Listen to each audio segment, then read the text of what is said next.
See, I just have bad luck. It's like, you've seen my car. It's a fucking bright orange sports car.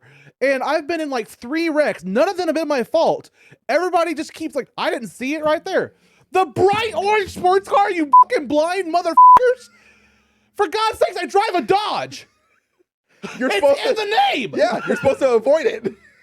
It's not like I got the truck version and said Ram. But knowing your, sexuality and everything, I'm surprised it's not a Ram. You don't have a Dodge and Hey, Ram. I am bisexual, okay? It's only half the time. Yeah, so I figured you'd have the Ram out on the weekends and Dodge throughout the week. Just have Dodge on the back end of it on the trunk. In Britain, we call that the fanny. I'm unloading the meat. I'm loading the meat. I'm unloading the meat. I'm loading the meat. I'm unloading the meat. I'm loading the meat. I'm unloading the meat. I don't even know what it means, what it is, what it is, what it is, what it is, what it is. I'm unloading the meat. I'm loading the meat. I'm unloading the meat. What's up, guys? New episode of Unloading Meat. I am your host, Jared Ralphie Allen, and today on the show, we have the hilarious Damon Vargas.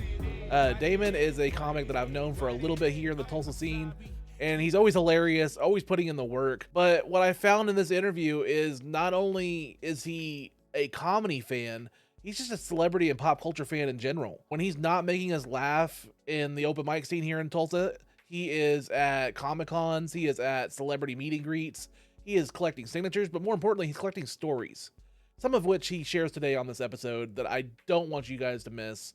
From Power Rangers to Robin Williams and everything in between, Damon has a story for it.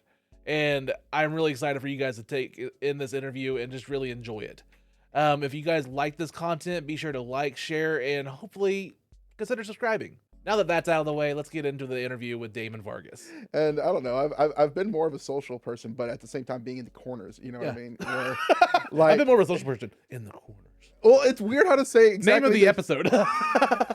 That would actually be an interesting title. But no, the best... No, if we name something Two Guys in the Corners, we're social people that are in the corners, we're going to show up on some kind of watch list. Like, yeah, that we probably will. But and then all of a sudden a dog comes in, so that we also have the Petco people coming in.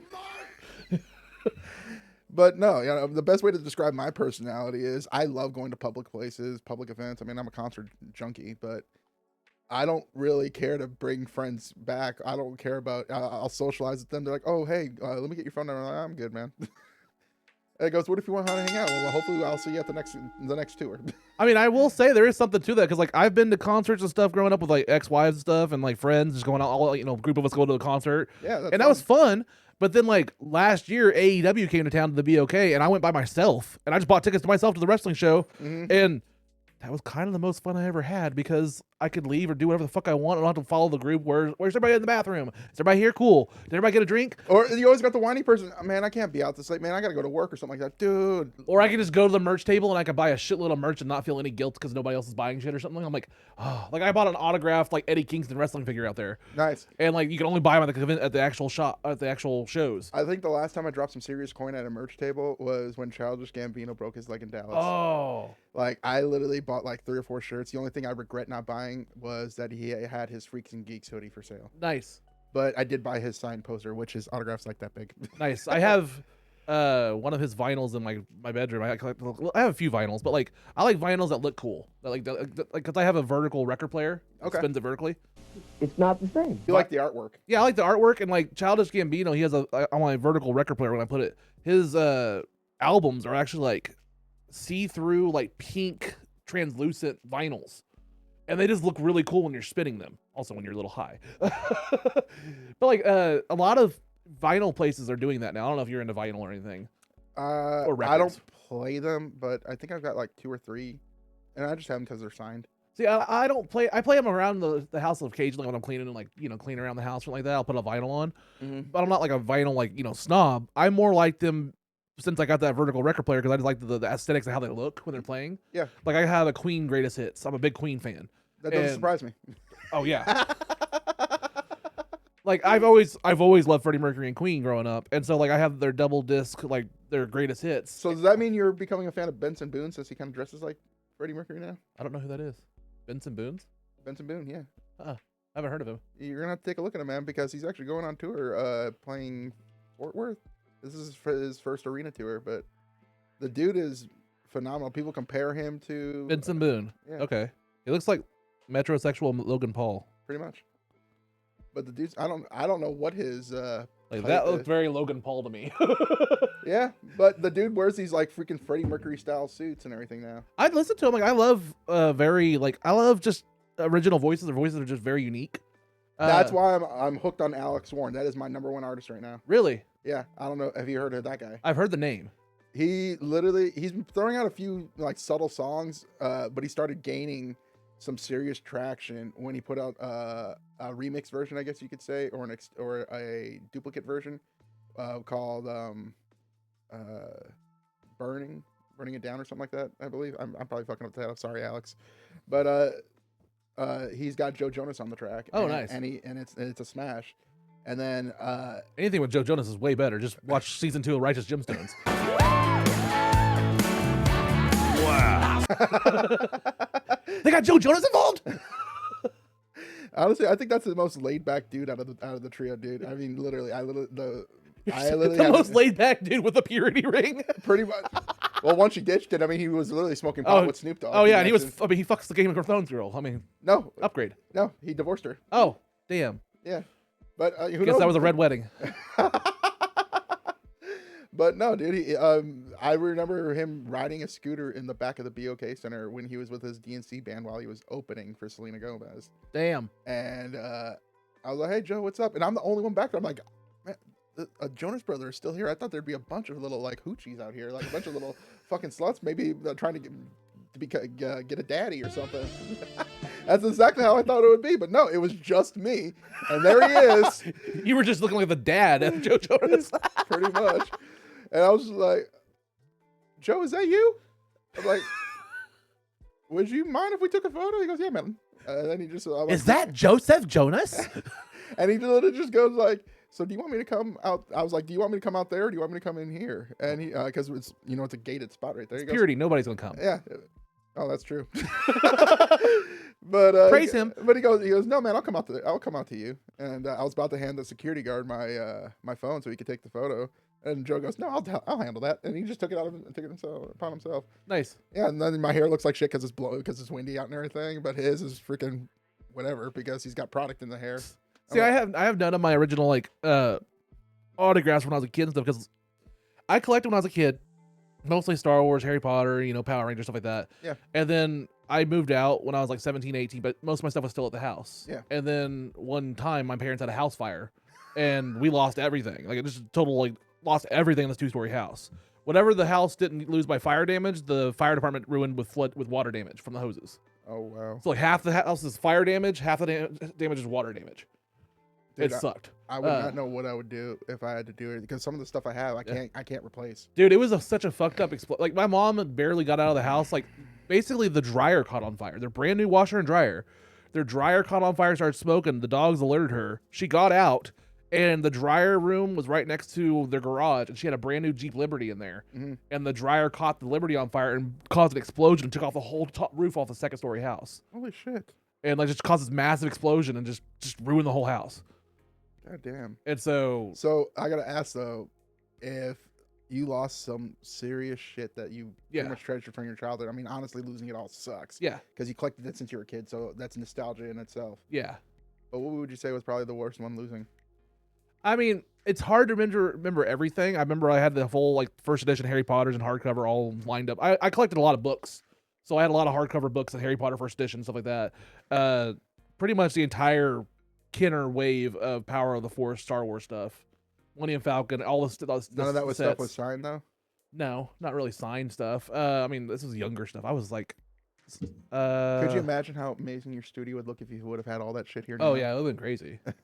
But I stopped collecting for a long time because of that. And then it wasn't until my second marriage, right before COVID, that my second wife at the time, we were at a vintage stock in Owasso, and I'll never forget it.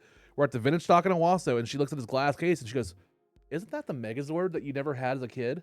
Because I never had the original Megazord. I had the Thunder Megazord, but I never had the original. Okay. And I was like, "Yeah." She goes, "You should buy it. It's only $50." And I was like, "Okay."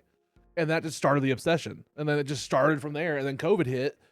And it became one of those things where I had just lost my job at T-Mobile right at the start of COVID. So I had no job, no income, no identity of what I was doing. And so I started flipping figures because I figured out really quick that a lot of these Walgreens, Target exclusives are just overflowing shelves here in Oklahoma. But on the coast, everybody's trapped because of COVID. They can't get them, and they're like, there's a big market for them.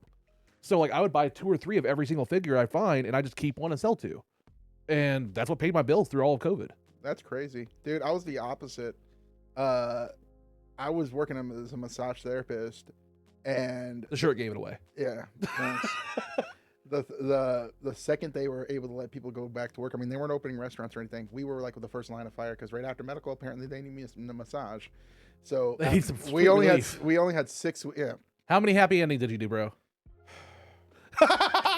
The sign gives it away. Bruh.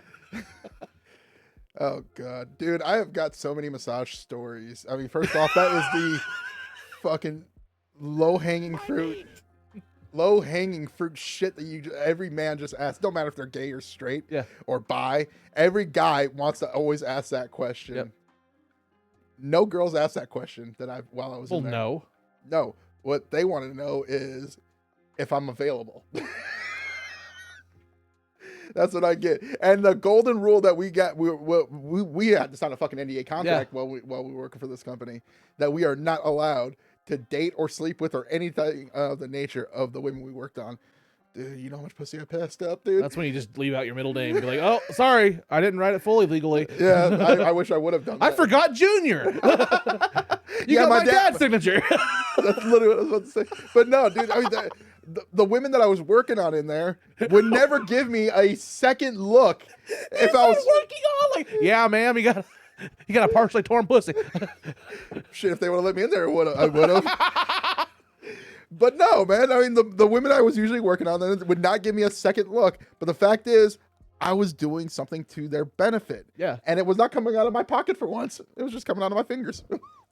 And later, whenever you were fucking just like remembering your jizz photos, like, Sadly, yes. I mean, I can't lie about it. I mean, who didn't? I mean, but no, there were some very attractive women. I mean, but some of the things, the best thing that came out that, came through there were couples massages. It didn't matter if it was 2 girlfriends or 2 girlfriends. yeah, Or, just, some dating or married couple. everybody wants to get rubbed every once in a while. Yeah. But most people could get confused that this place was, probably The trick is to make it consensual.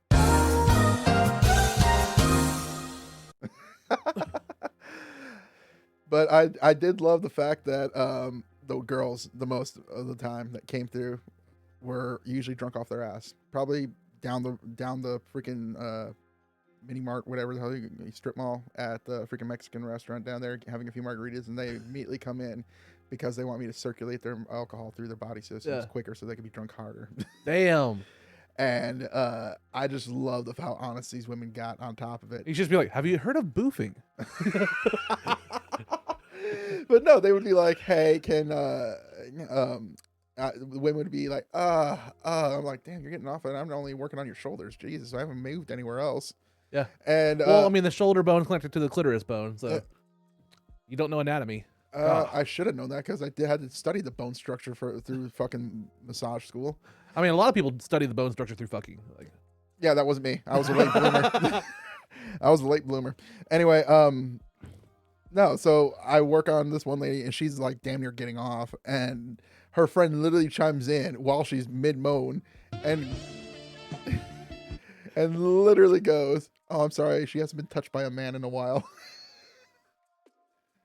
wow. And then there we women like, do you make house calls? I'm just like, not if you signed the papers to already be here. Sometimes I get some interesting people. Like there was this one Indian, and I'm not talking native, I'm talking Indian. Okay. This dude preferred me because he said he liked my pressure. All right, because I could go deep tissue. He goes, Okay, Billy Joel. oh, yeah, I can't see a woman. A woman can't push as hard as you. I'm like, actually, you should see Simone. She's the one that does the heaviest pressure. She'll make you fucking cry, dude. I've heard stories, and then I've witnessed the stories. Men cry when they want deep tissue from her. That's because they're coming. Trust me, if you saw Simone, it wouldn't be that way. You don't know my trauma. And I haven't seen theirs either, so you might Don't be right. kink shame us, man. You don't know. You don't even know. No, I'm still learning it from just myself. No, my only experience with masseuse is really. I mean, I've had a massage every once in a while, but like, dude, as a bi man, you hop on Grindr and every like third like fucking post is some local masseuse trying to make an extra bucks. Like, yeah, I'll release some tension for you. Mm-hmm. It's only this much an hour, and I'm like, dude, you're on Grindr. Like, How about I bring a bottle over and we should just see what happens? Yeah. But no, and I don't mean a lube. Like, just. But no, the second best story that came out of doing this was a mother-daughter couples massage. Ew. Well, Ew. daughter was home from college. I got the daughter, so I'm not complaining. I mean, yeah, but like, just ew. Hey, some people are close where they could still have their freaking boundaries. All right, I don't kink shame them. You don't know what their trauma is. But the mother's being worked on and everything by one of my coworkers, and I'm working on the daughter. And I swear this woman had a kink fetish towards foot massages, because all I saw in the corners was this. Like, I was just like, either you didn't need to draw attention down to that where I had to look, bro. Especially with the tan colored pants, it really didn't help the visual. It's like, dude, okay. Cameron didn't see it. That's fine. I mean, you didn't even have to draw attention that I did it until you said it, but it's out there now. Like, it's okay if you take me on the journey, but you bought me bus fare. Hey, man, you're probably first class. You got the visual show. They're not going to see what the hell I'm doing. I got dinner and a movie. Yeah, and this time your dog wasn't involved. That's where the peanut butter went. I'll bring another jar, bro. I'm sorry. She likes crunchy, right? That's only my ass. And do you watch Righteous Gemstones? Yes, Adam Devine, Danny McBride. Dude, I've been a Danny McBride fan since day one. Oh yeah, like he did one movie like in 2003 or 5. I literally forgot the name of it, and I completely forgot about the guy. And then Fist Way? No, way back. Like this was him doing a movie for a friend for college as a favor. I thought that was Foot Fist Way. That was his very first movie. No, it wasn't. Foot Fist Way was like 2000. No, well maybe it came out later as a public thing, but if you look at IMDb, his credits, he had one movie before Hot Rod, before Foot Fist Way. Okay. Foot Fist Way came out after he came out. He made that movie first, but that movie didn't get released until he gained some popularity. I mean, no one's really going to buy a movie that nobody knows, nobody's in it. I mean, I don't think there was one famous actor other than him in it. Okay. But no, it was a minor role that he was playing some friend in the movie. And then all of a sudden, I completely forget about the guy, and then here he is in Hot Rod. Yeah. And I fell in love with the guy. I was just like, whatever the hell you do, I'm going to see. The next thing he did immediately was like Drill Bit Taylor. He also had a small bit in like Tropic Thunder and stuff like that. That came out later. But yes. Before Hot Rod? Or after Hot Rod? After Hot Rod. Okay. Hot Rod to me is still nostalgic. Like, seriously, I mean, that's how I was introduced into Andy Samberg as an actor. I mean, I've seen the Lonely Island stuff. I just never knew he was on SNL because after the 90s, I pretty much turned off SNL for a while because of Chris Farley was gone. Couldn't do it. And I think I tried to give it a shot, but I couldn't stand Will Ferrell. Really? Which is funny because he's so close to Danny McBride on his career on a lot of stuff they do. Yeah, but Danny McBride has more of an asshole nostalgia. It feels like watching Will Ferrell is like a thick but slim version of Chris Farley to me. The dude took rugby. The dude was in football. The dude actually learned ballet and got pretty flexible. And a shitload of drugs. I mean, yeah. I mean, literally, I mean, it was freaking cocaine that killed his ass. Yeah. Rest in peace to my idol. I mean, it's just like basically you could tell just by looking at his nose throughout the years. That's true. It's AKA the Artie Lang disease. But honestly, I think he's the reason why I've never really done any serious drugs to this day. I mean, I'm about to be 36. That's kind of me too. Like Chris Farley dying so young was another thing that like I heard it was like about drugs and like heart attack. Like, basically from that, I'm like, it kind of scared me a little bit. Like, I'm not superstitious on a lot of things. Like I don't care about the broken mirror, walking on a crack, or black cats or anything. But one of my biggest fears was dying at the age of 33, just because I was such a big fan of Chris Farley, and Chris Farley was such a big fan of John Belushi. They both died at 33. So I literally tried to reserve myself from doing absolutely damn near anything as minimal as possible that year. I did not want to die at 33. That's kind of how I'm going to be the next year, because I'm going to be 37 this year, and I just don't want to die and everybody be like, oh, like 37 dicks, like from Clerks. 37. My girlfriend sucked 37 dicks. In a row? I don't want that to be this next year. Oh, that is funny. Oh, once I made it to 34, I'm like, oh, that's cool. You can call me. I just didn't want to die at 33. I mean, I lived past God, and I got to live past Rick Scarlett. It's a win-win for me. Live past God. I live past John Bonet. I'm good. Well, I mean, it wasn't a big landmark when I passed 28 and I surpassed Heath Ledger, but I'm sorry. It seems like I hit a chord. I'm sorry. No, it's okay. I'm not a big. I mean, Heath Ledger was all right. It's like just because I fucking occasionally take a shot in the mouth doesn't mean I'm like fucking godsend about Brokeback Mountain or something. You know what I mean? I don't have a fucking shrine to Heath. I don't know. I thought you maybe had a Joker I can't quit thing. you. No, I just thought you had a Dark Knight thing, type of kink or whatever. Nah. I mean, it's a good movie. I mean, Christopher Nolan movies are great. It's just like, after a while, like, especially like 2025, after you watched it for a while, it's like, there was that series of movies at that time where like everything had to be grounded, everything had to be realistic, and like comic book movies and stuff like that. Yeah. And like that generation is like, yeah, it's cool, but like after a while, it's like almost like they were scared or like embarrassed to be making comic book stuff. You know what I mean? Oh, okay. You kind of feel that tone where it's like we're making a real movie that has a hint of comic book stuff because we're kind of embarrassed of it. It was like, that was kind of to me like we're so realistic that it's like I don't know. After a while, it's like I kind of like stuff that just like embraces it. You know what I mean? Like kind of like I'm excited about how they're doing X-Men now. Like the X-Men in the 2000s, like the original movies, like they're okay. They're great. They're good action movies. The only thing I only cared about, which is probably what most people care about, is that Hugh Jackman carried Wolverine perfectly. Yeah, he did, even though he was like way too tall. Yeah. But at the same time, they showed that in Deadpool Wolverine, like the comic accurate the one that's like the short guy. I wonder if, as a joke, if he would still be alive if they would have used Vern Troy as a body double instead. I'm just wondering because like the original casting was Russell Crowe. Russell Crowe turned it down, and they fucking last minute went to Hugh Jackman. Well, yeah, if you've done all the work, that they turned him down on this first audition because he was dressed in some weird costume after he was doing like some Broadway play or finishing up some other movie, something like that. That they never paid attention that he auditioned twice. One where he was goofy and they turned him away, and then the second he goes, "This guy's amazing." Russell Crowe turned him down. Let's give this guy a shot. Yeah. Well, like my biggest thing with the X-Men movies is like it's also time. It's a product of his time. So like, if you read comics, the X-Men were always about fucking like the other. They were always about like gay representation, black representation, or anybody that was like pushed down from society, quote unquote. They were the fucking mutants. They were the ones. That was an allegory for that kind of like civil rights and stuff. And they kind of didn't put that in the movies. The movies was just made like, oh, it's just an action movie basically. Yeah. It was very. They didn't really. That's what the X-Men kind of represent to a lot of people. Is that kind of stuff. I'm not as extended into any of that as you are. Because I never was the hardcore comic book fan. I was never. I mean, I watched the cartoons when I was a kid, but I don't remember them. Put it this way: there's parts in the comic, and then like the modern comics where like Cyclops and Jean and Wolverine are a throuple. That would actually make sense. Like, if you want to talk about kink shaming and everything, I mean, Jean Grey has a type. Yeah. But there's even a panel where like Wolverine has a 6-pack and he's like holding it to Cyclops, like, like bro. That's actually really funny. Yeah. But let me see your other Cyclops. That is funny. That is actually snick. I forgot what I was going to say. I had a train of thought. But let me just. Which I mean, between Wolverine and Cyclops, who's the bottom? It's probably Wolverine. Yeah, I could actually see that. He's been through it. He's got more trauma than anybody else. I could see him being into anything. He can regrow. Okay, bringing up Deadpool and Wolverine and bringing up Ryan Reynolds. You know he's getting sued right now, right? By Blake's ex. So Ryan Reynolds. Wait, Chris Evans is suing Scarlett Johansson? No. Because that's Ryan Reynolds is married to Blake Lively.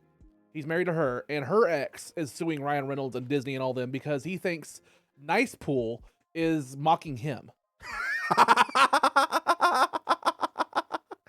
Oh God! And I thought the entire thing of you talking about being sued was because Blake Lively is being countersued by her co-star from that one movie that's on Netflix right now. I think that's the same guy, oh, Justin, whatever his name is. I don't remember. This dude has brown hair. I mean, if that's her ex, but like because like he kind of made fun of her, and like they've had like an ongoing feud for a while, and it's just this random thing, but like. Even, I guess, Nice Pool's kind of look was kind of modeled after him a little bit, just to make fun of him a little bit. And that's why, also, it's Blake Lively as the female Lady Deadpool at the end that fucking just murders Nice Pool with machine guns. I thought it was a bunch of them, not just one. But he holds him up as a human shield, and Blake Lively just murders him with machine guns. It's all an in joke. Well, yeah, because he wanted everything he had. Oh, yeah, wow, that could be a reference. Yeah. So took the dog and the guns. So my question is like, and he's saying that Nice Pool is based on him, and he's like settling for wants damages and stuff like that for like ownership of that and stuff like that. Here's my thing. Do you notice my season 2 poster? Yeah. That came out years and years ago. I'm not saying I'm asking for damages, but I thought of Nice Pull first. It's even got the man bun. Yeah, that's my season 2 logo. It's on all my merch, all my cups, everything. Holy crap, it's even right here. Yeah. Right in front of my face. That's what I'm saying. Like, that's very close. That was way before Hugh Jackman was announced. That was way before they even thought of this fucking movie. You know what would be hilarious, though, is if he was, hefty like yours is here, you probably could get away with suing. Well, I made a post after that whole thing came out. I was like, hey, Ryan, if you ever want to counter sue and be like, hey, I actually have proof this came out before, I'll let you license this. Like, just give me a little scratch, Ryan, and like, I'll make this worth your while. Who signed all that, though? You can see quite a few people. Like basically my thing with my show is every season I print out a poster. Okay. And I have, you'll do this at the end of the episode. You're going to sign the poster. This one? No, you're going to sign this purple one up here. Oh, so like every season I print out a different one. And like, I kind of eventually, when I told you like after, dude, this one has almost the same thing as well. I mean, here you are. You just don't have your man bun in. Yeah. You can cut, and you actually notice also no ears. I thought you were eating them. I show like an upgrade every season, like a little bit. But yeah, like season 2, and then I kind of reduced it. You didn't put yourself on this one because you were afraid that you might get a counter sue from Ryan? Because we're on 4. We're on season 4 now. Oh wow. My season 3 logo was like that. Oh okay, cool. So I kind of like every season kind of just like refreshed my logo, my brand, and just kind of just upgraded a little bit. Because like every time I take a break, so I want to kind of show some kind of upgrade on the studio or something. Nice. And kind of refresh it. And so after a while, it became more of the thing where like I had merch done. I actually have like 1 shirt left, and I have all my merch done from this season. That's awesome. And then I'll make a new merch for that one because I kind of found also like, yeah, it's a cool logo, but like when I was selling merch, not a lot of dudes wanted to have a shirt that said Unloading Meat and it has a fucking random fat guy just sitting on the thing. But I kind of refined it down to where my new merch is just going to be the ham hock. Okay. And I think that's going to be more palatable to people selling because like, dude, I've been to fucking open mics and sold merch. Like, that's my new merch I'm ordering. Actually, yeah. It's just a nice, simple shirt that kind of just... Hey, when it's like a, what is it? Don't they have like a Dr. Seuss event? Will you make that ham green?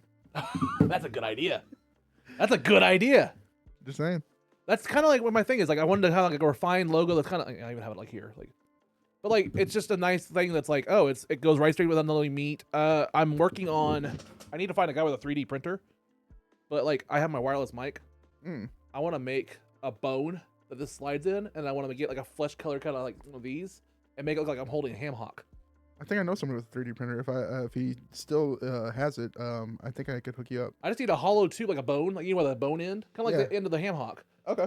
And just like slide this in, and that'd be like the bone. Yeah. And then I just get like a pink colored one of these and cut it to look like a ham hock. Okay. And that could be like holding a ham hock as a microphone. That'd be funny. That'd be fucking cool for on the road interviews and stuff like that. Because like I'm thinking bigger. I'm thinking of just doing stuff outside of this studio, and like I have other projects going. And you started doing these at Comicons too, didn't you? Yeah, I had a booth last year at the Glenpool of the Tulsa Comicon. Are you gonna do the Oklahoma City one at the end of the month? Not at the end of the month. I don't have time right now. I would like to eventually. Dude, they got so many cool people coming. I think it would be fun if you would have interviewed some of them. The next thing I'm thinking about doing. Thomas Patrick Lennon's supposed to be at this Comic-Con. Oh, is he gonna have Dangle? Is he gonna have Dangle stuff? Is that the blank guy? Thomas Patrick Lennon, and he Dangle from Reno 911. I've never seen Thomas Lennon. Yeah, either name, but I don't know why I always refer to him as photo because he's going by Thomas Lennon now. But I always want to make sure Patrick's in there. I'm like, I knew you before you cut off your middle name. Yeah, but no, honestly, I want to meet him because he is a part of my favorite bromance movie ever made. Which one? I Love You, Man. That's a great movie. And I have been creeping on him on social media left and right. There's a reason I actually want to take this Paul Rudd figure I have because that's such a good likeness and make like a suit and get like a bass guitar. Slap some bass? Yeah, slap some bass. Slap the bass. But no, Thomas Patrick Lennon pretty much stole the movie from everybody when he had his scenes. It's been so long since I watched that movie. I have no. It's fine. I mean, recollection of him in that movie. If you got Paramount Plus, you can watch it at any time. That's where it's on right now. I mean, most people do. Not to plug it in. They give away Paramount Plus, bro. like, bro, if you are like part of like SNAP and EBT, I don't know if you know this. Like in Oklahoma, if you're part of like food stamps, you sign up for food stamps at Walmart, and they're like, "We're just gonna give you Paramount Plus for free." It's just like, here you go. Part of your food benefits, you also get to watch fucking, I don't know, Ink Master. But no, I Love You Man still to this day is my greatest bromance. I mean, I saw it with one of my best friends, and it's literally our ritual once a year. Well, actually, it stopped this year because he moved to freaking Pittsburgh. But we would watch I Love You Man, and the fucking scene in the dressing room where they're trying on suits and everything, and all of a sudden PATRICK Lennon comes in and goes, "Well, hello, it's fancy to see you here trying on, wedding tuxes." Doug, I can explain. I just wish I could take back that kiss. Oh. Because I felt something that I haven't felt in years. And now I know. It was the taste of betrayal. It wasn't a taste of betrayal. It was the taste of betrayal. No, it really wasn't. It was the taste of betrayal, you fucking whore. I love when you can tell when they're riffing. Yeah. I love scenes. Like, again, go back to Righteous Gemstones. I love little shit. Like we could tell when a scene is about to end. Yeah. And Danny McBride does something just to keep going. Like when he has the fucking capes on and he's swishing them around. I gotta ask, did you ever notice that he did a Hot Rod plug-in? I don't know if it was intentional or if he was like, for all the Day One fans, this is for you. Do you remember the scene in Hot Rod where they're doing the whole whiskey scene? And Yeah. they slam right into that thing, the trailer? Yeah. And that one guy comes out and just starts, my trailer, what the hell? What Yeah, is and he he just beats the shit out of him. Yeah, and it's the best scene because you thought that the guy was gonna beat up everybody, but no, Danny Barrage Because they're boom, boom. Like, I'm freaking pumped. I've been drinking green tea all goddamn day. Oh, man, he hit his ass with a porky toe, man. Nice. God, I go to church every goddamn Sunday. You gonna bring the demons out? My hat now, it's totally my hat. But if you watch, I think it's season 1. I can't remember if it's like the first episode or like the third episode, but it's towards the beginning where he does the similar beatdown from Hot Rod. that makes sense. And I literally thought I heard him say something about green tea or something religious, of course, because it's Righteous Gemstones. Yeah. But I'm just like, I wonder if he intentionally plugged that in or if that's just coincidence. Could be something he's ad-libbed and just sticks in his mind too. He says it over and over again, kind of thing. Like unintentionally, it just comes to the top of his mind. But yeah, it's stuff like that I'm just like, oh my God, that's a genius. I mean, Yeah. like he literally just like redid the joke, but he made it funnier. Yeah.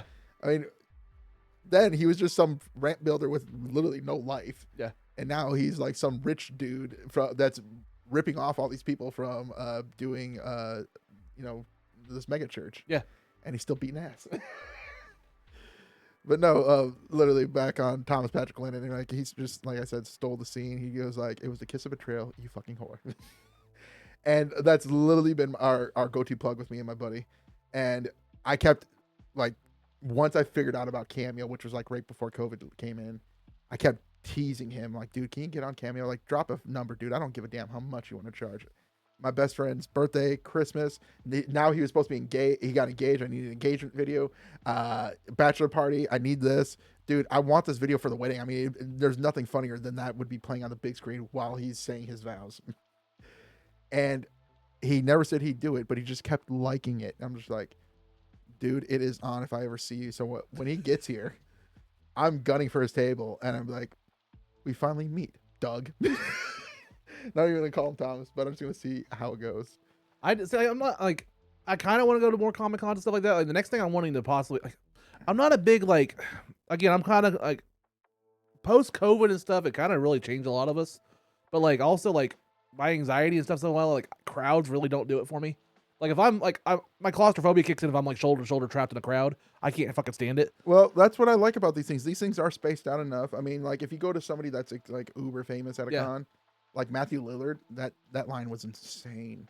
I just don't like to be. I can't But stand getting crammed into a line, like crammed like sardines. Like there are some lines that are loosely opened and stuff like that. Or if you come back, like if you wait there, when their lunch break's over, yeah, you're like one of the first ones in line. I mean, you just get. Well, no, that's what I'm saying. I'm gonna do more con stuff like that. I think my next thing I want to do is like one of my all-time favorite bands is The Darkness.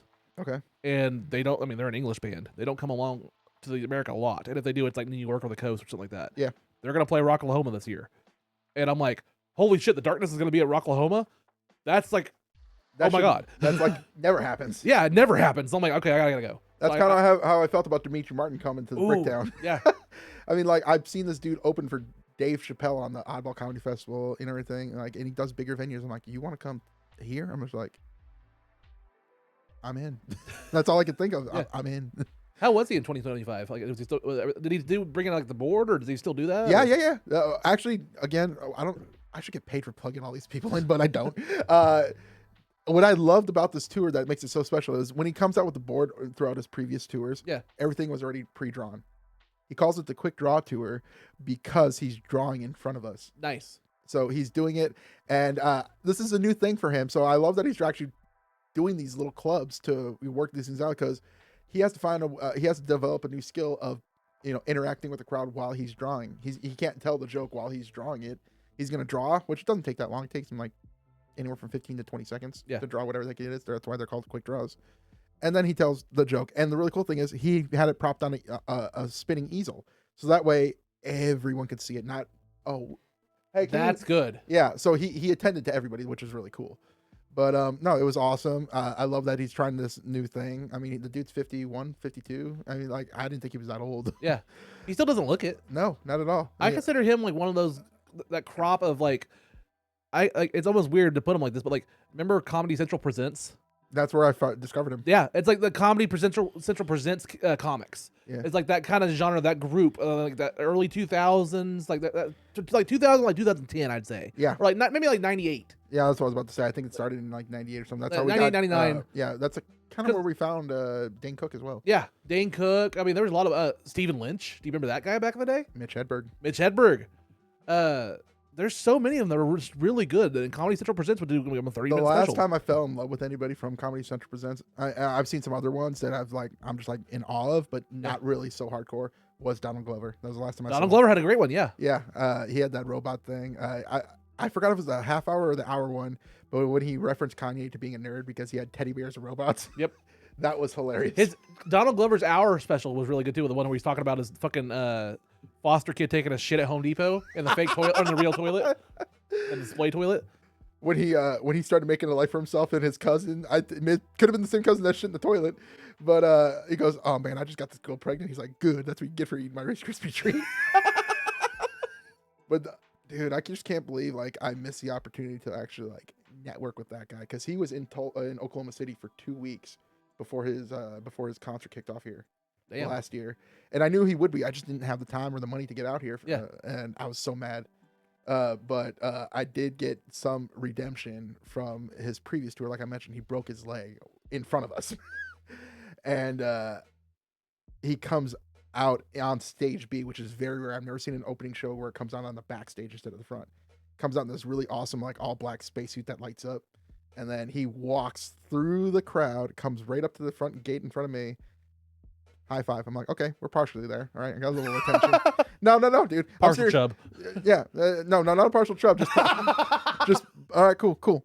You've made your apology, but I just need to see a little bit more if I'm going to accept it or not, because we still didn't get our finale songs. He broke his leg on the This Is America song, so we missed 4 bangers right after. He was supposed to do a 4-song encore, and we didn't get shit. Oh, not even Freaks and Geeks. No, Freaky Geeks wasn't even on the set list on that year, but we did get it this year. Nice. So that was also it. You mean he didn't do a Dave Grohl and come back after surgery or whatever? have it propped up for that whole time? No, he should have. But anyway, to finish this up, I called him out about breaking his leg. Because I was like, I spent a lot of money last time and I didn't get my money's worth. So he's sitting on stage about to say whatever it is. So I just literally shout to him, "Hey, don't break your leg this time," because that's exactly how he canceled the tour last time. And he goes, "I will not break my leg this time. I did a lot of PT. Nothing's going to happen." They would have been like, "I paid to see Childish Gambino, not to watch Donald Glover break his fucking leg." Bitch. Oh my God. But I'm just kidding. I love this on I'm just like, okay, I'll accept your apology, but are you going to make up for what you missed? And then he did Freaks and Geeks. And I was just like, you're forgiven. Fuck this. It was awesome though. I mean, I love that full nostalgia of like going to see something and it's better than the first time. Yeah. And then all of a sudden he's like, "But I'm done after this." I'm like, "Man, I just started doing coke. What are you going to take my stash away from me, man? That's my product." I still love to this day that like when they announced that they were making a community movie, people are like, "Is Donald Glover in it?" That's the first thing they asked. Yeah. If he's in it, then it's going to be good. Yeah. Like if not, it's not going to be Community. Like they tried that. Horrible. It did not work. The greatest thing that Donald in my not no Troy and Abed thing, when it was just him, was his fear of like being in shock of LeVar Burton. Hey, Troy. Hi. I'm LeVar Burton. Yes. Oh my God. And then they bring him back to scare him. Meet your heroes. I just wanted a picture. You can't disappoint a picture.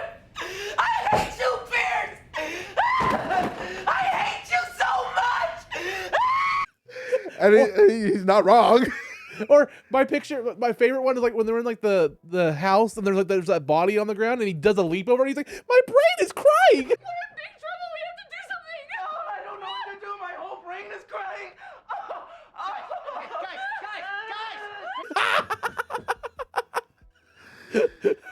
He's just so good. Oh my god! Again, those, like I said, nostalgia. It's just like I don't know what it is. But I always have a draw to like the most random people that I just like. There's something really special about this. You could person. tell like a prodigy kind of thing. Like Yeah. the dude was like 20 and already had an Emmy from fucking working on 30 Rock. Like, you know what I mean? Like writing for Tina Fey at that young age. Like, like it's impressive. Like he has a good resume and he has a good mind.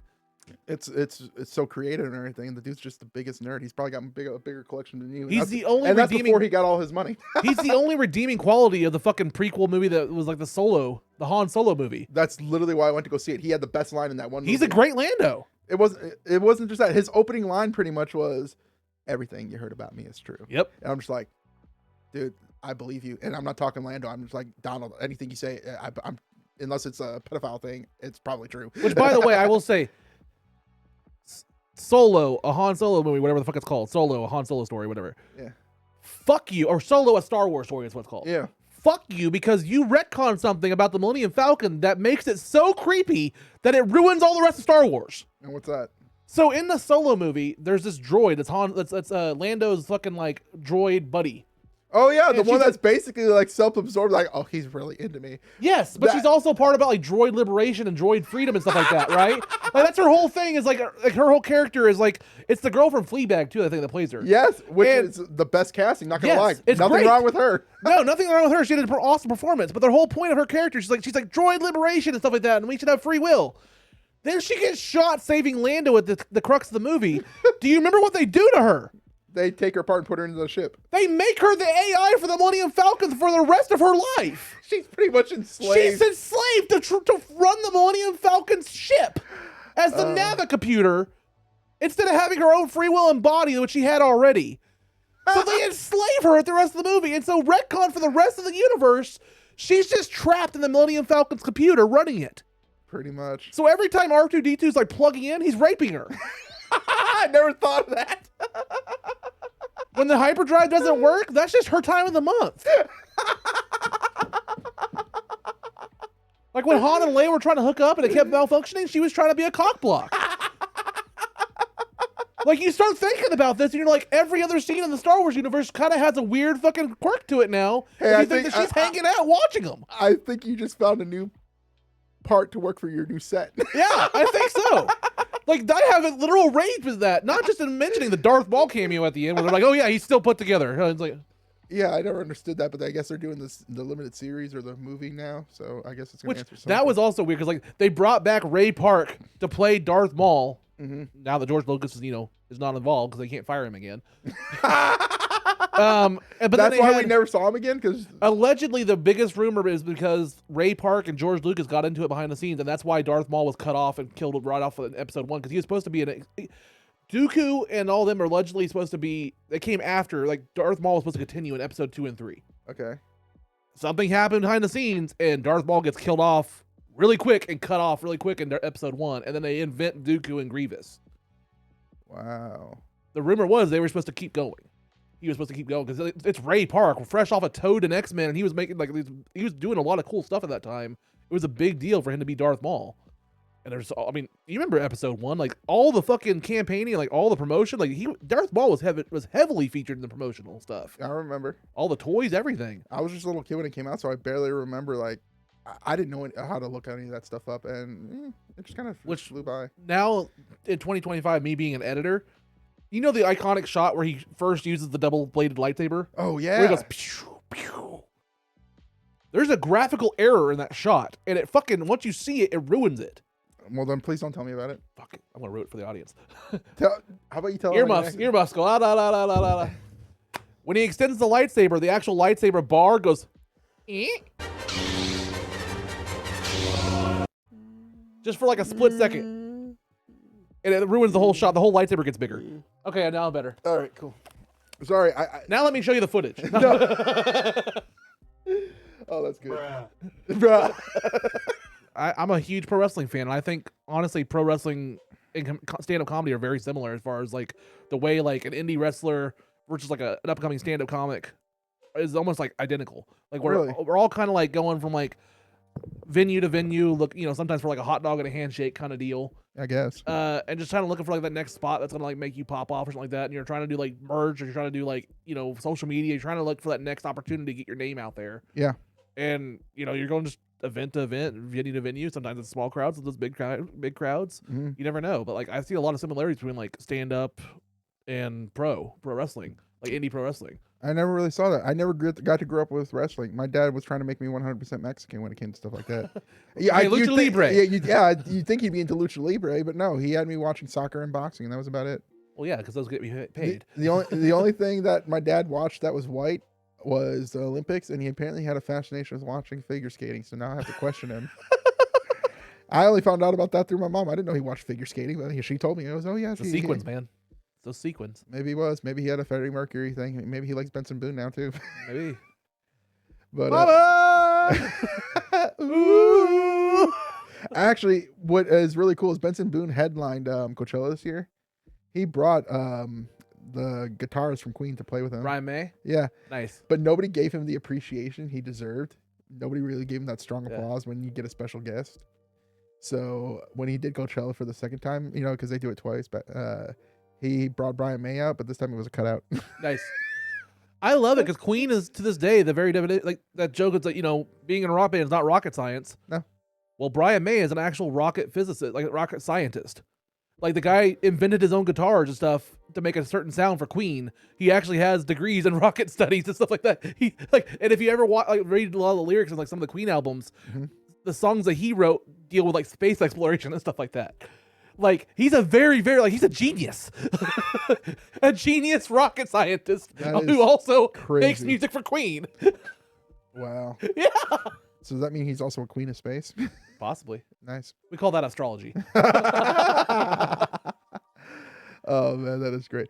So you got to tell me the origin story about your stand-up though. Like, okay, how'd you get into this? Okay, so because I don't even remember when you started. That's the crazy part. So technically, I started like 16ish years ago. Okay. A long time ago, I did a couple sets at Looney Bin in Tulsa. So this is what, 2010, 2011? Yeah, roughly around then. Around 2010ish is when I started, and I did a couple sets there, and then I thought I was banned. Because the guy at the time, which I'll bleep it out here, his name was Hello, motherfucker. Fuck that guy. Thought he was a friend. Turned out he was just a pillhead.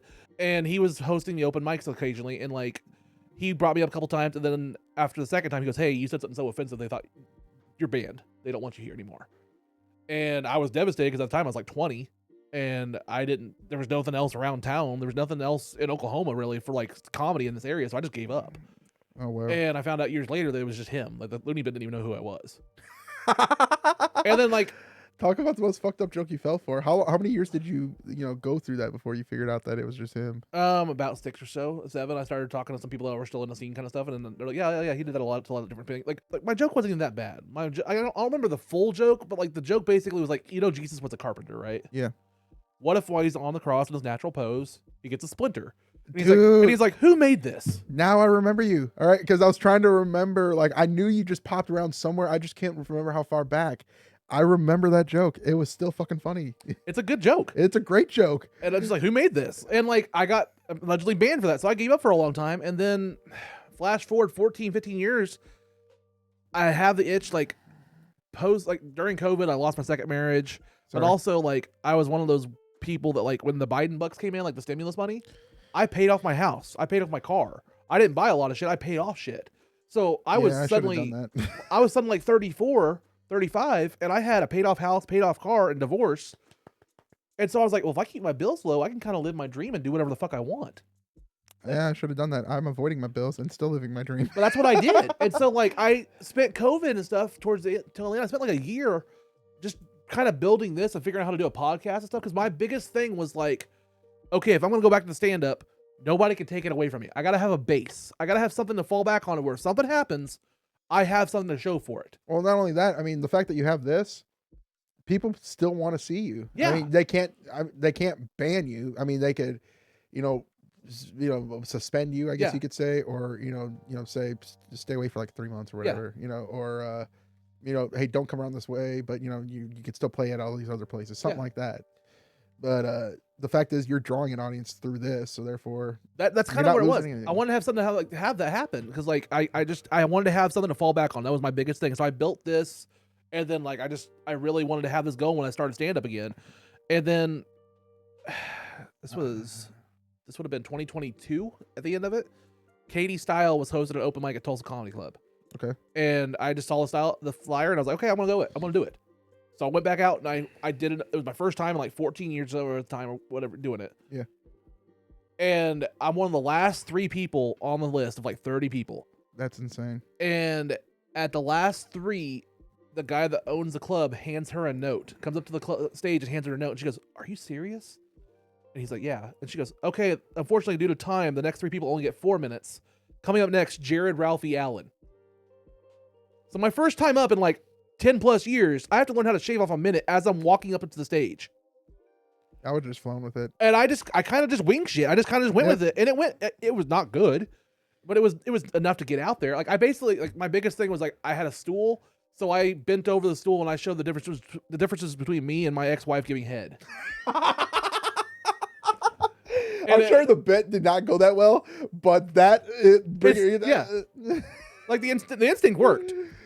But like it got me through it, and then like I was like, okay, I got the itch, that worked. I didn't kill I didn't die doing it. Nothing bad happened. Yeah, and you basically broke even. You didn't kill it, but you didn't suck either. Yeah, so like that was towards the tail end of 2022, and so I worked to finish this because I launched this January 2023. Okay, and I went back and started doing mics January 2023 because when Roscoe was hosting them. Yeah.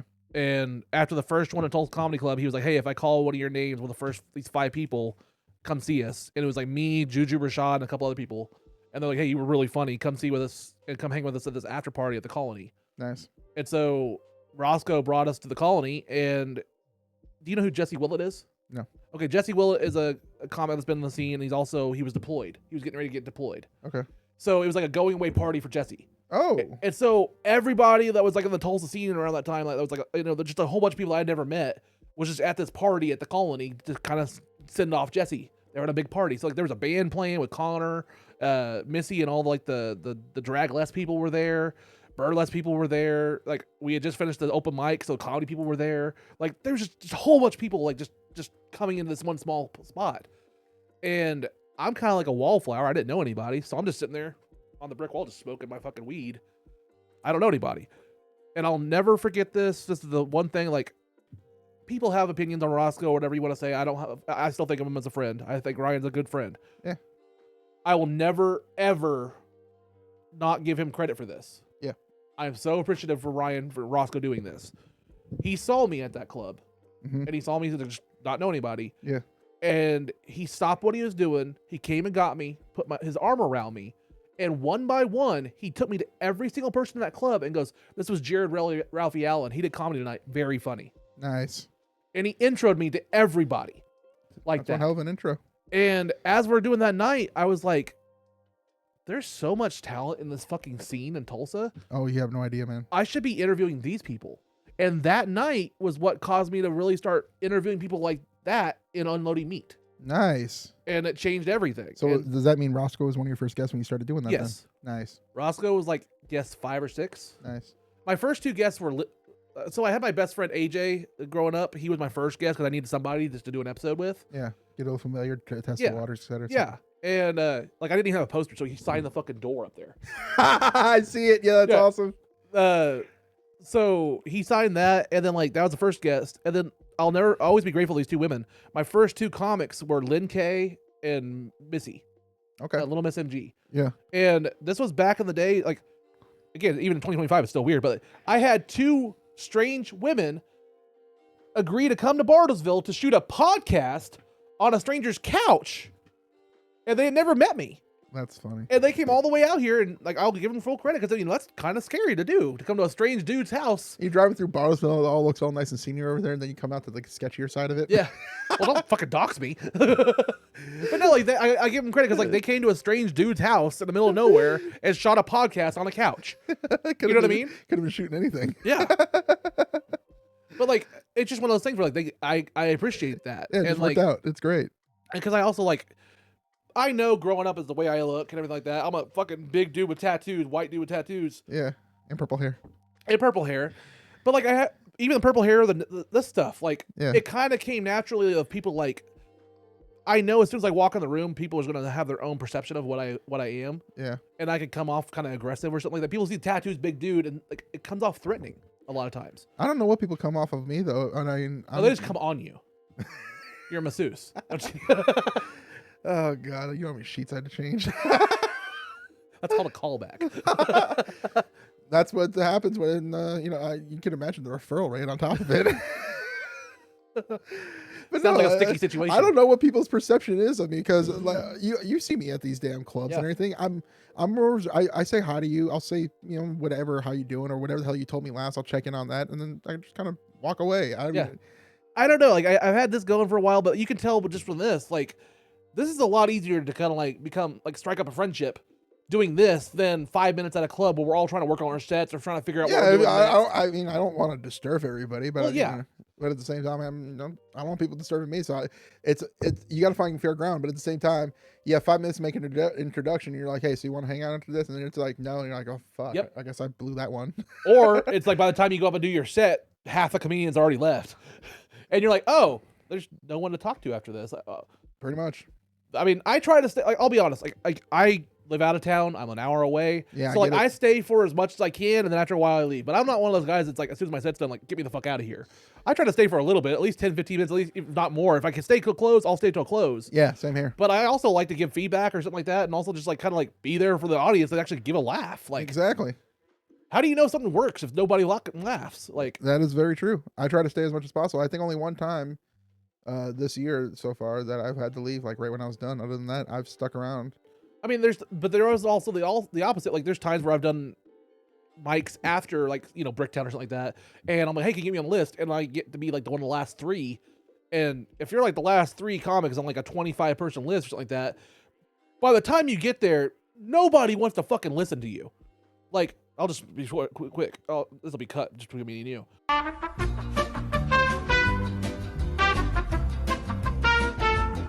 I mean, Bill Hader's another dream guest of mine. Like, I love Bill Hader to death. I think Barry is one of my all-time favorite shows. Barry is that show. Like, Barry's another one of those shows, like, maybe this is one of the things where we can kind of, like, wrap up towards the end of this. But, like, I love not only, like, bands that have unique voices, but I love watching a show where you can tell that a creative was giving the reins to just basically do their perfect project. I mean, that's why I like Dan McBride shows. Yes. And that's also why I like Dallin Glover doing Atlanta. Yes. Where you can just tell it oozes their personality. It's their words. It's their idea, their baby, and they're seeing it through fruition. Yep, from beginning to end. Yeah, and like you could just tell. And like Barry, I think it's just a masterpiece. Like, some people hate the last season. I think it's great. I just thought it was so crazy that Henry Winkler killed him. Yeah, Spoiler alert, by the way, if you haven't seen it. Henry Winkler does a career-defining performance in Barry. Like, fuck Happy Days, fuck Little Nicky. No, that's what I love. They got Henry Winkler to cuss. Yes. That he tried to get out of it, and so he tells it in interviews. He did not want to do it, and Bill Hader's like, you have to do it. For once, I'm going to be the one person that says no to Henry Winkler. You have to cuss. And when Henry Winkler went off on that person, it's like he had it stored, like he's never said it before, and he's been dying to say it, and he just went off on that one lady. And then the bloopers where like you see like the part where Henry Winkler has to do like the fake like stomach injury, goes, and like they have to cut and use different takes to match them together because Bill Hader's laughing so hard. He would go. He would. I'm so sorry. That's okay. That even when he's not in frame, you just see his gut just going. He's laughing so fucking hard because he broke it. That was the other thing. I mean, I think he was on the Tonight Show when he talked about he was directing an episode and the bald guy, the gay or Hank, NoHo Hank. Yeah. He was going off in the witness thing, not witness, but the interrogation room. Yeah. That he did not call cut. The guy just kept going. Yeah. And he was in character, but trying to get them to cut. But Bill Hader, again, laughing so damn hard. Yeah. And that show also He's like, oh my, cut. They didn't even cut it. They used it. And then in a Ronnie Lilly episode where he's fighting a little girl. the fucking like gold medalist kickboxer for like father daughter. Yeah. Oh my god, like that show was genius for doing scene. I love again. It's like a. It's I don't want to say it, but it's a thing for an audience. Yeah. Where things are hidden in plain sight in the scene, and then it gets revealed that they were always there. There's several parts of that show where like there's fight scenes, or like the chase scene with the motorcycle on the highway. Yeah. And it ends at that car dealership, and then you realize Barry's in the audience or in the crowd the entire time and just walks away.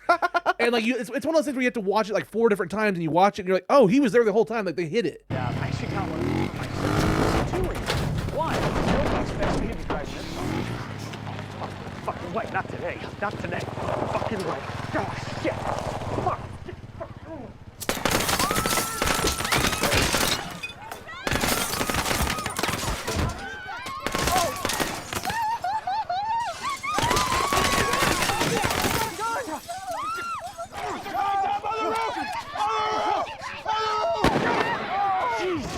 Oh my god. What the? Oh, that was crazy. What was that? Everybody. She's back up! She's back up! Oh my god. Good? Oh, is everybody okay? Fuck me. Oh. You all right? Go back inside. I'm okay. Everybody good? Everybody make it out. Jesus.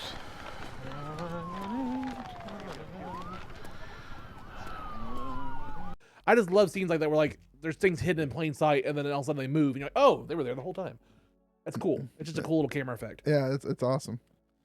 Oh man. But yeah, I mean that's why Kevin Smith has such a career. I think honestly, because people would like love watching, just seeing his mind work.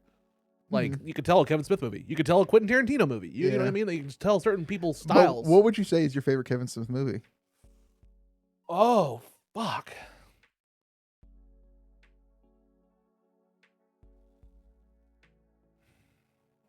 Either Chasing Amy. All right. Which some people don't like that movie. It's great. It's a great movie. Chasing Amy or Clerks. Clerks 1. Okay. Clerks 1 was so influential to me. Like, it so inspired me. Like, I'm like, dude, he did that for $28K. Like, it's such a low budget movie that it's so good. But it worked. And it still holds up. Yeah. Like, everything about that movie, like the Star Wars references, everything, it just still holds up. Yeah, but neither one of those are my favorite. What's your favorite? Dogma. I love Dogma. There's just something about like that. I mean, you need Clerks, you need Chasing Amy, so that way he could create Dogma to be what it was. Who doesn't love a movie with a giant rubber poop monster? Like, true. That's Ethan Suplee. No, I just love the scenarios of Jason Mewes in that movie. That is his best version of Jade that I've ever seen. Yeah. Nothing wrong with Jade and Silent Bob or anything else he's done after that, or definitely nothing. Because he actually read the script this time. He actually memorized the script for fucking Dogma. Yeah, that's true. Because he was scared. But it made me laugh so fucking hard where he goes, you want to be my girlfriend? All right, you're paying for the rent, and Silent Bob gets to live with us. And then when the chick gets pissed off and just gets done with them, he goes, who the fuck do you think you are, lady? I fell in love with you. We fell in love with you. Guys like us aren't just falling out the sky, you know. The 13th apostle drops. big breasted, beautiful women don't just fall out the sky, you know. As Nyla comes up to you, like, what? You got big breasts? I'm sorry, girl. Come here, girl. But the other thing I loved in that thing, which was the best part of his character, is when he goes, hey, tell me something tell them about me. Tell them something that they don't know. He goes, you masturbate more than anybody else I know. He goes, yeah, everybody knows that. He goes, yeah, but when you're doing, you're mainly thinking about guys. And then that's when you see Kevin Smith going, dude, not all the time. I mean, I also laughed at, like, have you watched any of like the Evening with Kevin Smith like shows? Like, okay, so Kevin Smith, I would kind of put up there with a lot of stand-ups, and honestly, because he doesn't quite do stand-up, but he does fucking like Q&As. Yeah, and like he does do stand-up too. He does now, but starting out, like he did a thing called Evening with Kevin Smith. Yeah, I saw the DVDs at. They're really good. Some of them are really long. Some of them are like 4 discs. Because like they'd be like, oh yeah, he's gonna come to this college to talk for an hour, and he would talk for like 5. That's cool though. But like people would ask like a question, he would just go on a riff for like an hour. Yeah, that's just how he is. His mind would just go nuts, and like he would talk in depth about his movies and stuff. And like he talked famously about how basically Jay and Silent Bob came up with the ending for that. What was it? The reboot of Planet of the Apes. The one with what's the guy that what's the emo director? Tim Burton. Oh, I was thinking somebody else. When Tim Burton remade Planet of the Apes with fucking Mark Wahlberg.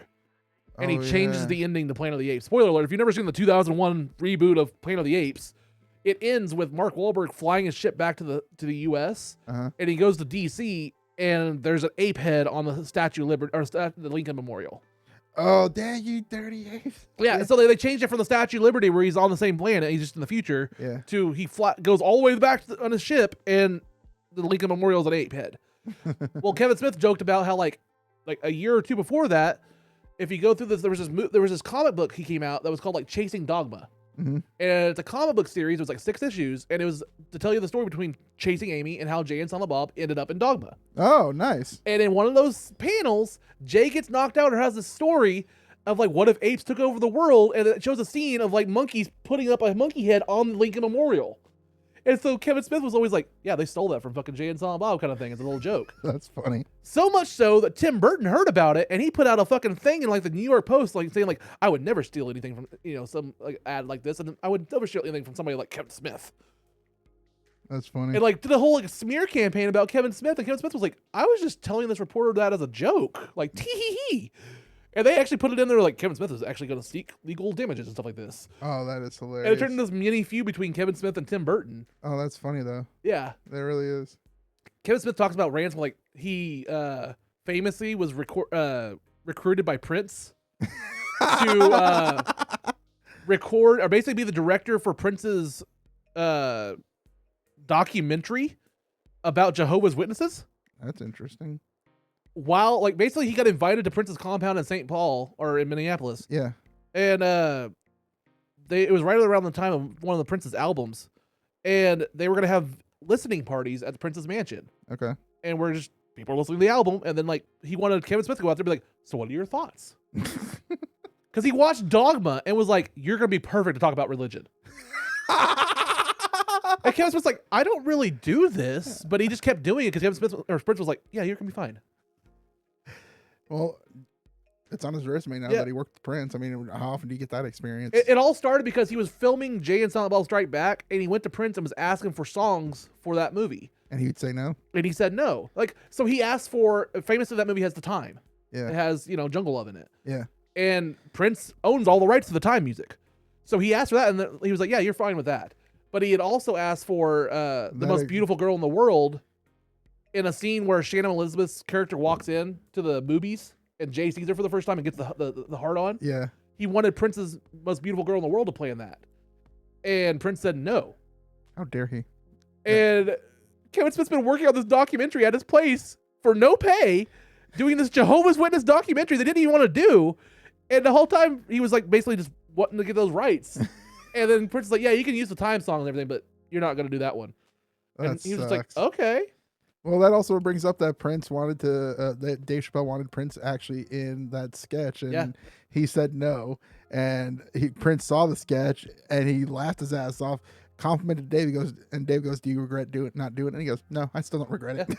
I was like, damn. Well, the thing about the thing that Kevin Smith did is like, after a certain point, Prince would just keep talking and stuff to people and doing these little parlor tricks and stuff, and like they run out of film, and they're like, just keep filming, just keep acting it.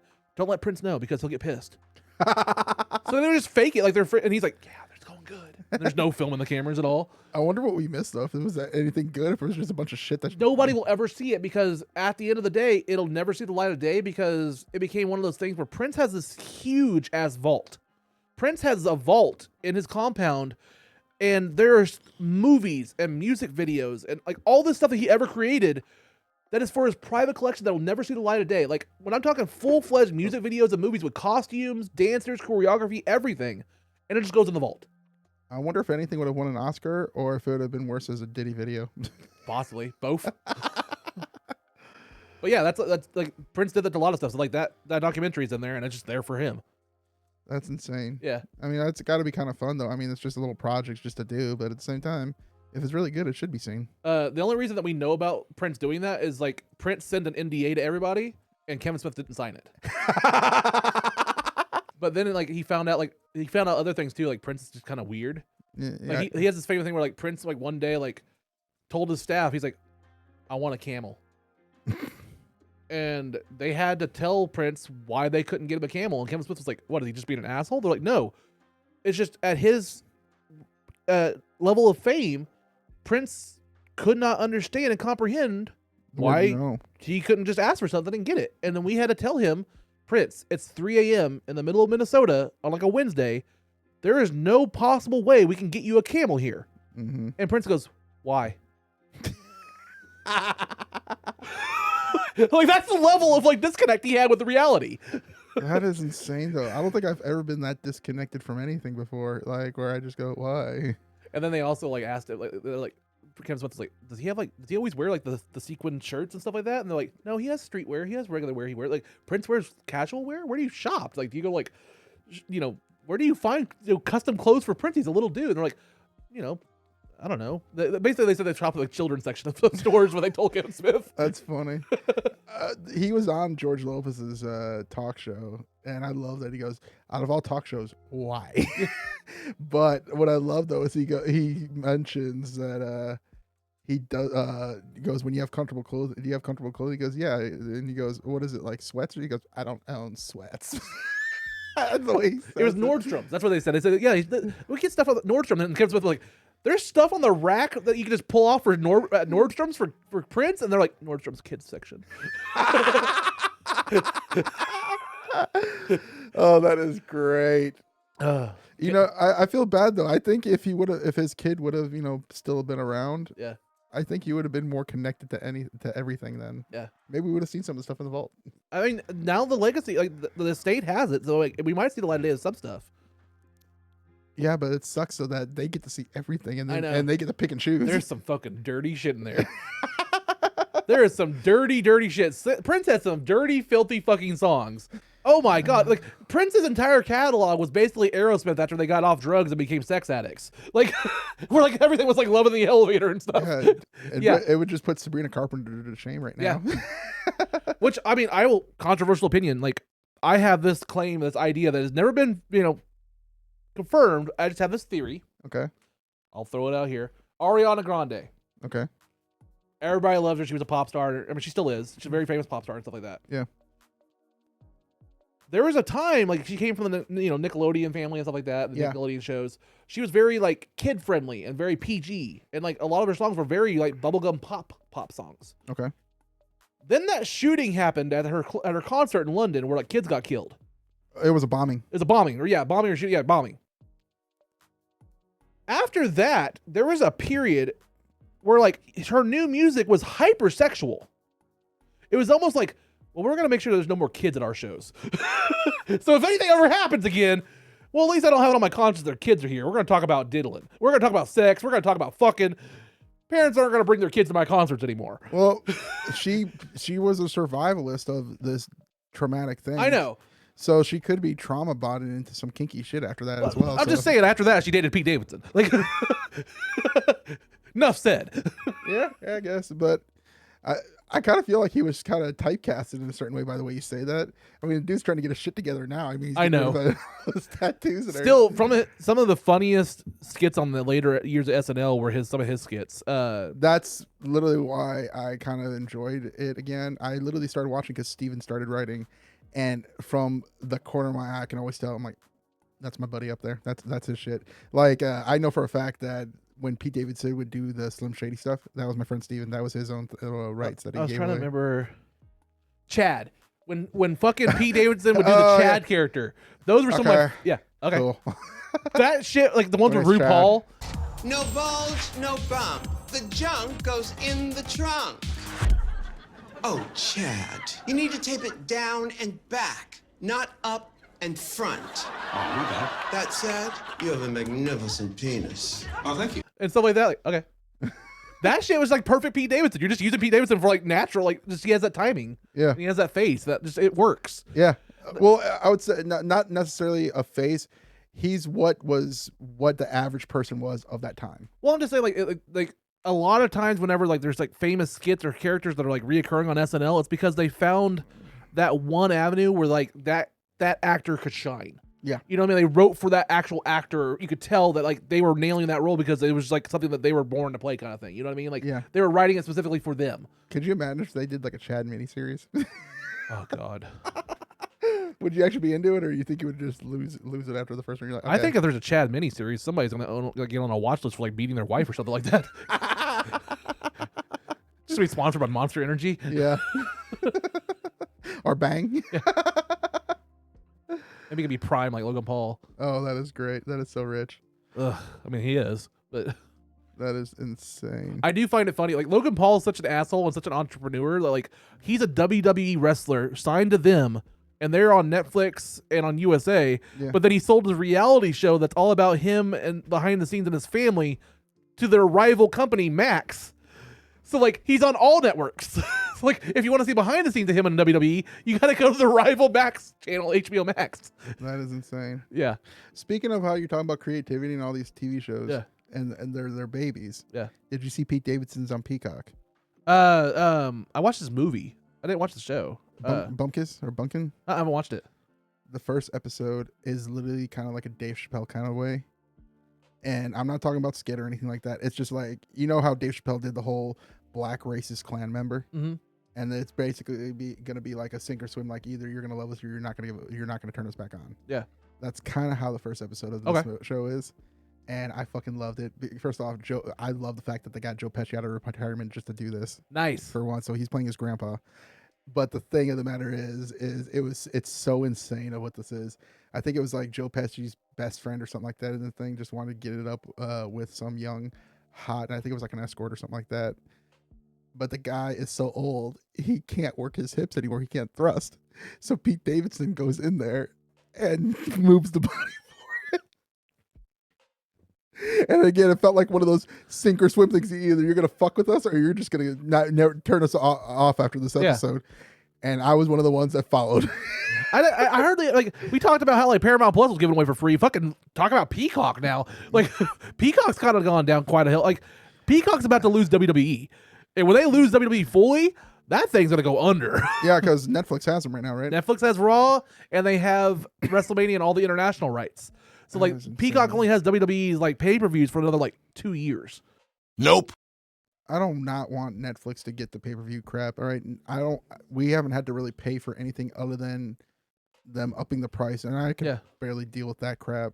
See, if they start doing a pay-per-view thing on top of that, I think I might as well just leave Netflix when that happens. See, like I'm not a big WWE guy. I'm more of an AEW fan. That's my company I watch now. It's like because everything transitioned. It's everybody that you're already familiar with, I'm guessing. Well, not only that, but like if you know the Vince McMahon shit and like the people, like if you're like you watch the Vince McMahon doc probably on Netflix, right? The one where I actually have never seen much of any wrestling. Okay. There was a documentary about like the scandals of WWE and like Netflix. Like, it was a Vince McMahon, like how evil he was behind the scenes kind of shit. Okay. If you were a wrestling fan that kind of like grew up with it, you kind of knew how scummy McMahon kind of was. Sure. And like towards later years, like they would be recording record profits and then immediately dump like 30 wrestlers, like fire them. That's insane. Like they just did shit to, like they treated their employees like shit.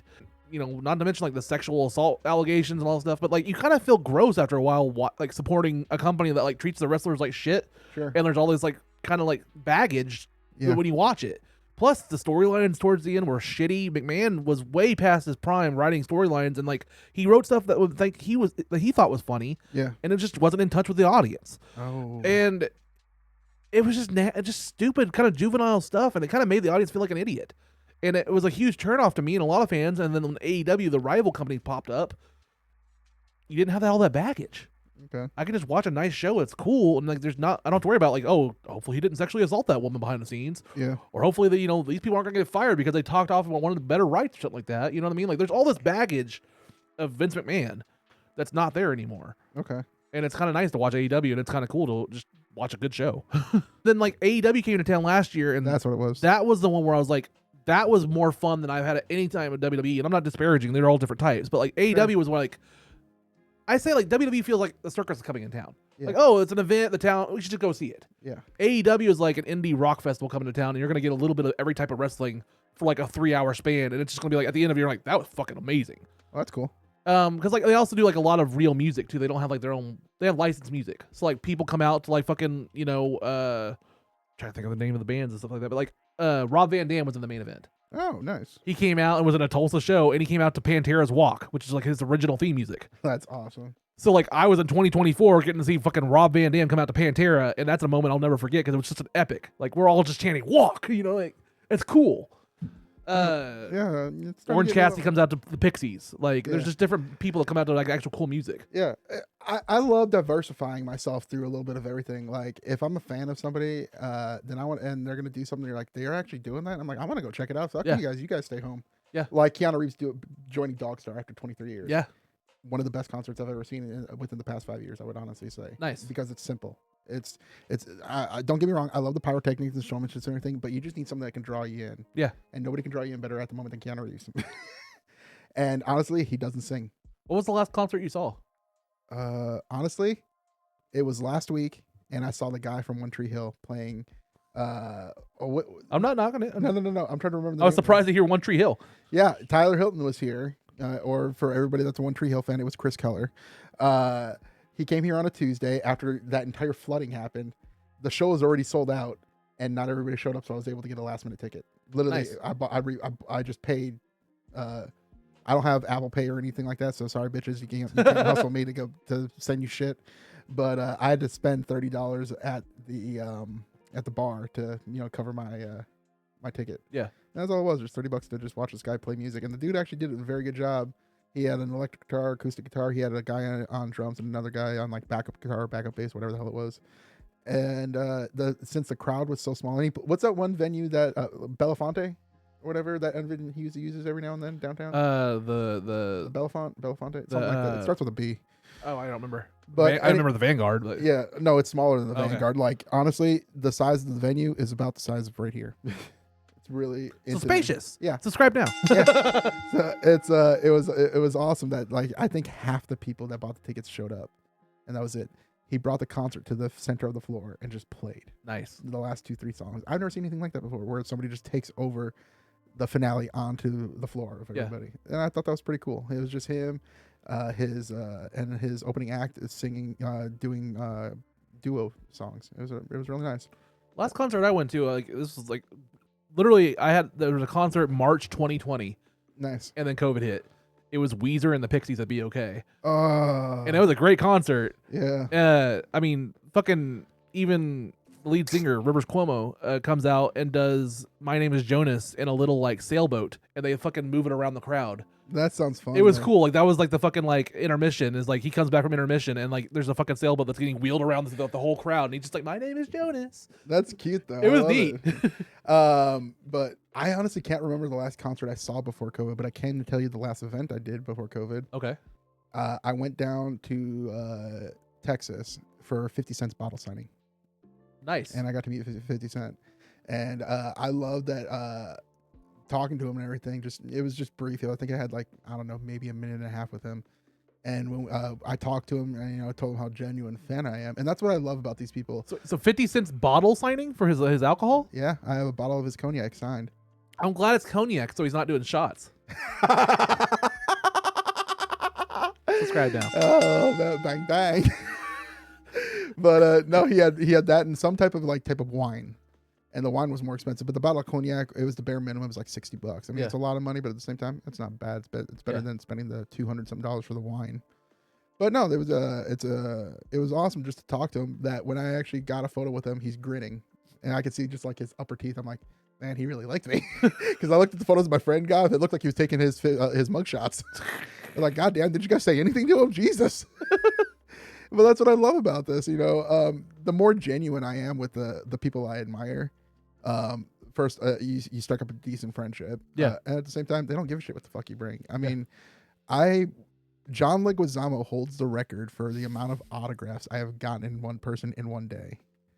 And it was like 70 some autographs from him in one day. Christ, dude. It was insane. You're that guy. But dude, here's the thing. I don't sell them. I have a huge, I don't display them either. I hide them. I hide them in a huge ass trunk and I lock it.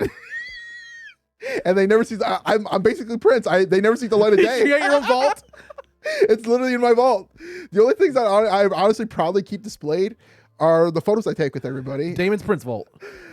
Oh god! But the honestly thing, the things I love to display are the photos I take with them, but not until they get signed. Yeah. Because when they get signed, they usually come with a nice quote or something like that. And it started originally back in 2000, I want to say 12 or 11, when I met up with Robin Williams. Oh. And how sweaty was he? Dude, honestly, he wasn't sweaty. He was basically doing this. He did a live podcast on 92nd and Y in New York. He was a part of the comedy festival that year. And I didn't bring the picture of me with him because it was on a disposable camera, and then that thing got fucked up, so I never got the photo. Still to this day, I think it's live on Broadway, Robin Williams special, where like he ends with going down on his woman. Yep. That shit is so goddamn funny. That's one of the ones I got signed from him. Oh. That ending is still to this day, if you've never seen it, I think it's up there, one of the best closings of any stand-up set I've ever seen. Mm-hmm. It is so masterful and it's so goddamn funny. And you can just hear the cackling laughter. People just like they're losing their fucking minds. It's great. At how wild and blue this is. Yeah. And I have one question for the ladies. Do we look like this?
I love you.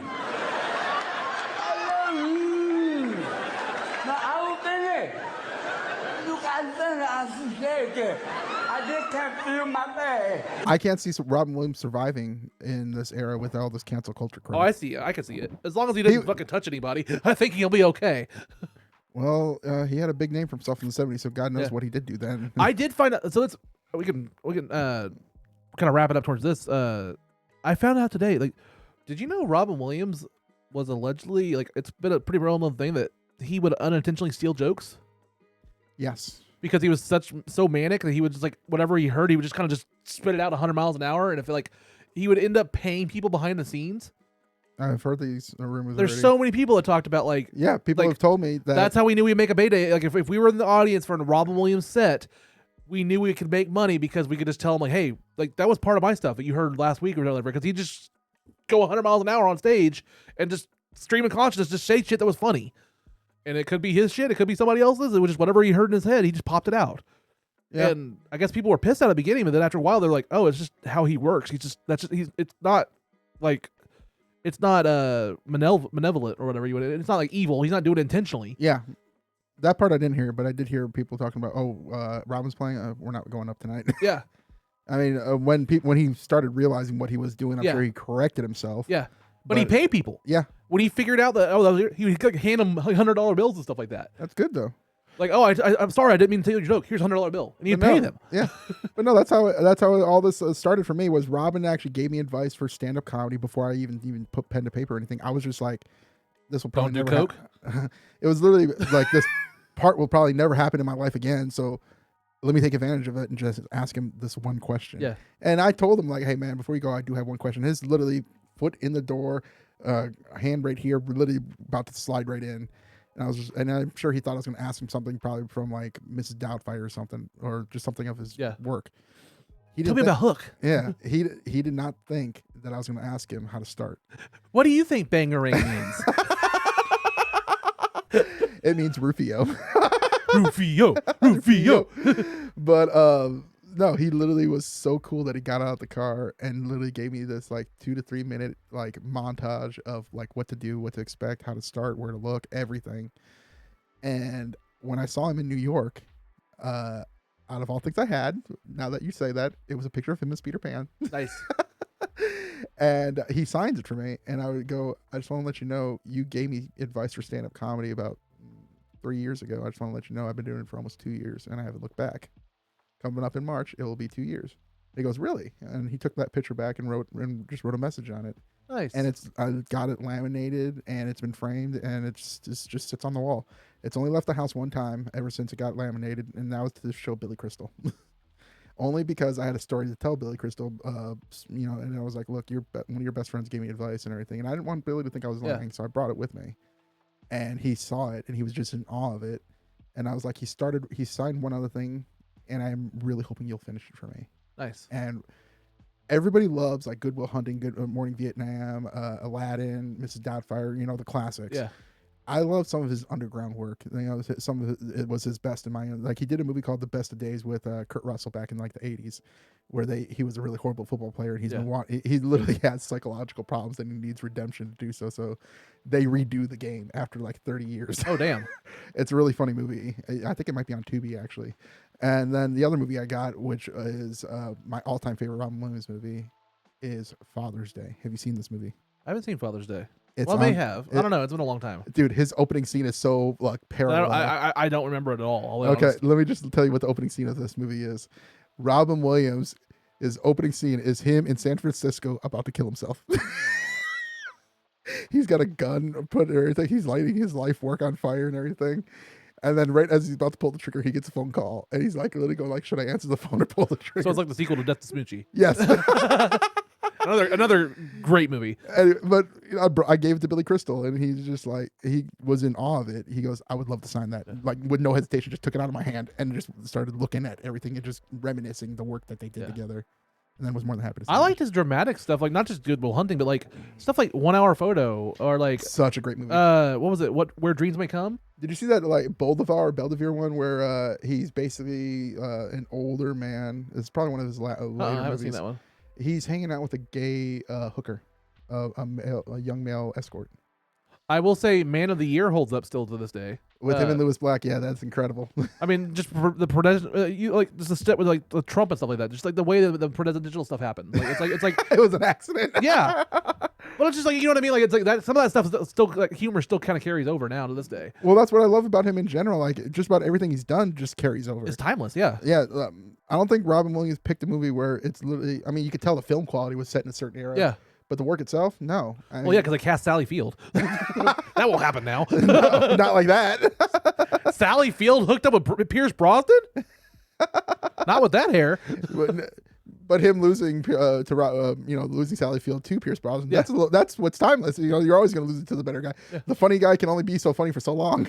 That's also a funny thing too. Like you talk about like Mrs. Doubtfire is like that was Pierce Brosnan after Remington Steele. So like this is before James Bond, before he like really hit superstardom. Yeah. So it was just Pierce Brosnan from he was in that 80s show. Yeah.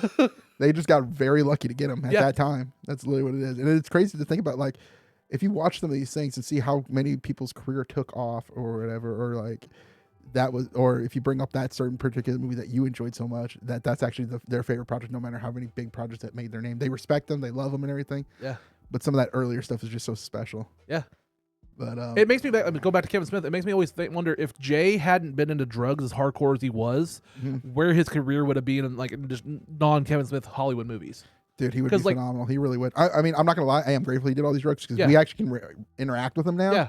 Because if he would have had such a high prolific career, we'd probably never see him. Yeah. He'd probably be another Ben Affleck. Yeah. I mean, Ben Affleck, I only think I've done one Comic-Con outside of like the San Francisco area that I'm aware of, and it was Dallas, and that's because Michael J. Fox canceled. Oh. Which, I mean, Ben Affleck, that's another one that I want to go soon in a second. But, like, Ben Affleck had, I mean, how many people are going to ask him Daredevil questions versus Batman questions now? He kind of had, like, a redemption as far as comic book fans a little bit. Like, even if you don't like the Snyder Cut, a lot of people liked his Ben Affleck, his Batman. Yeah. I thought he was a great Bruce Wayne. He really was. But to this day, to me, anything else out of the ordinary, it's always going to be Michael Keaton as number one to me. Yeah. That's for me. I don't care about anybody. I mean, live action, I will say that. Yeah.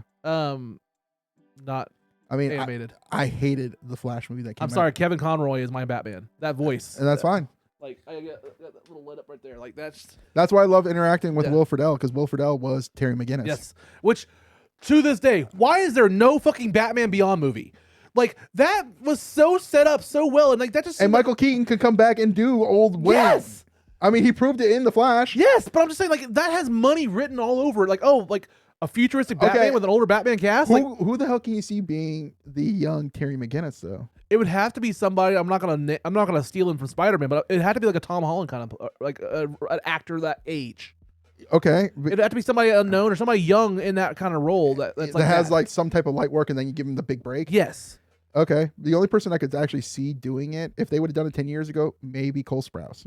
Cole Sprouse. But the person I see right now, if they just immediately rush into production, it would be Tanner Buchanan, who was doing Robbie in Cobra Kai. I'm gonna throw out a weird one there that people are gonna fucking hate, but if we're going by young actors that had something and then like they could do it, as far as like a teenage Sharon McGinnis or McGinnis, yeah, Finn Wolfhard. He would have to straighten his hair. I know, or cut it. Just cut it. I mean, he did fucking Ghostbusters, and he was pretty good in that. Yeah. I actually like the new Ghostbusters movies. The Frozen Empire kind of sucked, but like the one that was set in Oklahoma is really good. Anything with Bill Murray, I'm in. I don't give a shit. It could be the shittiest thing. Bill Murray's never going to fucking screw it up. I mean, literally, his opening line in Ghostbusters Afterlife was, "Did you miss us?" I'm like, yes, yes, I did. Yep. And the way the little marshmallows, I'm like, that's exactly how I'm feeling in my mind right now. They literally have it to the T of how excited I am about this. Yeah. But no, and that's actually one of the next concerts I'll be seeing is Bill Murray. Like Nice. I said, I see the most random things, and Bill Murray's just on this blues tour, cover band tour. He's not going to sign shit for you. I don't give a shit about that. Bill Murray has a rule about that. I don't care about that. I don't have to always get something signed. He says that he won't do autographs, but he'll take photos. Yeah, that's what he literally sold a meet and greet. That's how. So no matter what, I will get to meet Bill Murray. There you go.